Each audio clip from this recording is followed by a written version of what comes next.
Dans cette vidéo, je vais t'expliquer comment faire pour représenter un vecteur vitesse sur une trajectoire donnée.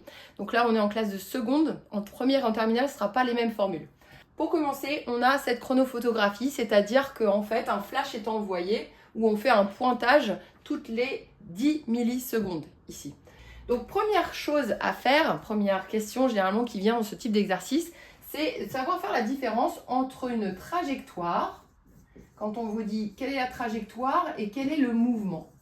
Alors c'est pas tout à fait pareil, attention c'est une question de vocabulaire. La trajectoire ici ça sera un cercle et le mouvement il sera circulaire. Donc faites bien attention.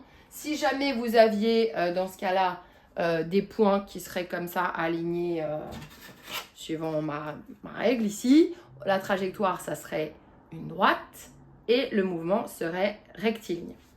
Alors, pour trouver la valeur du vecteur vitesse au point 6, qu'est-ce qu'on va faire? Eh bien, on prend la distance M6, M7 à partir du point 6 et du point 7 et on divise par l'intervalle de temps qui s'est écoulé entre les points M6 et M7. Donc, tout simple, tu prends ta règle et tu mesures le segment M6, M7. Hop, tu peux le représenter comme ça. Hop, j'imagine. Moi, il fait 2 cm. Donc, avec ma règle, imaginons que ça fasse 2 cm. Ne pas oublier, c'est souvent le cas, il y a une échelle pour les distances. En réalité, ça, c'est ce que j'ai mesuré avec ma règle. Mais j'ai une échelle qui me dit que 1 cm mesuré avec ma règle représente en réalité 20 cm dans la vie réelle. Donc, du coup, il va falloir que je multiplie par un coefficient multiplicatif. Ici, je vois bien que si jamais je mesure 2 cm avec ma règle, et bien au total, je vais avoir quoi? Je vais avoir 40 cm en réalité. Alors, tout de suite, on va convertir pour plus de tranquillité d'esprit, parce que 40 cm, ce n'est pas les unités légales de distance. L'unité légale de distance, ce sont les mètres. Donc, il va falloir convertir des centimètres en mètres. Alors, je te rappelle que pour convertir des centimètres en mètres, il faut multiplier par 10 puissance moins 2, ou alors diviser par 100. Donc ici, on écrira tout juste 40 fois 10 puissance moins 2. Après, on laissera la calculatrice faire le reste. Voilà. Je reviens maintenant à la formule V6. J'ai trouvé que ça faisait 40 fois 10 puissance moins 2. Et delta T, on a dit, il est là. Delta T, c'est 10 millisecondes. Même chose, les millisecondes, ce n'est pas l'unité légale de temps. L'unité légale de temps, c'est la seconde. Comment est-ce qu'on fait pour passer des millisecondes en secondes? Eh bien, soit on divise par 1000 ou alors on multiplie par 10 puissance moins 3. Donc, c'est ce qu'on va faire ici.